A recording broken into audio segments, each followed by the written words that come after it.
നമസ്കാരം. മലയാള സിനിമാ ലൊക്കേഷനിലെ ഞെട്ടിക്കുന്ന ദുരനുഭവം ആദ്യമായി വെളിപ്പെടുത്തി പ്രശസ്ത നടി രാധിക ശരത് കുമാർ. കാരവാനിൽ രഹസ്യമായി ക്യാമറ വെച്ച് നടിമാരുടെ നഗ്ന ദൃശ്യങ്ങൾ പകർത്തുന്നുവെന്നാണ് രാധികയുടെ വെളിപ്പെടുത്തൽ. സെറ്റിൽ പുരുഷന്മാർ ഒന്നിച്ചിരുന്ന് മൊബൈലിൽ ഈ ദൃശ്യങ്ങൾ കണ്ട് ആസ്വദിക്കുന്നത് താൻ നേരിട്ട് കണ്ടു. ഭയന്നുപോയ താൻ കാരവാനിൽ വച്ച് വസ്ത്രം മാറാതെ ഹോട്ടൽ മുറിയിലേക്ക് പോയെന്നും രാധിക പറയുന്നു. കാരവാനിൽ രഹസ്യമായി ക്യാമറ വെച്ച് ചിത്രീകരിച്ച ദൃശ്യങ്ങൾ മൊബൈലിൽ ഫോൾഡറുകളിലായി പുരുഷന്മാർ സൂക്ഷിക്കുന്നു. ഓരോ നടിമാരുടെ പേരിൽ പ്രത്യേകം ഫോൾഡറുകൾ ഉണ്ട്. സെറ്റിൽ പുരുഷന്മാർ ഒന്നിച്ചിരുന്നു ഈ ദൃശ്യങ്ങൾ കണ്ട് ആസ്വദിക്കുന്നത് താൻ നേരിട്ടു കണ്ടെന്നാണ് രാധികയുടെ വെളിപ്പെടുത്തൽ.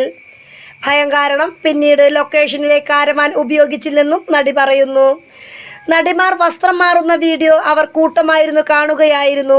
ഇനി ഇങ്ങനെ ഉണ്ടായാൽ ചെരിപ്പൂരി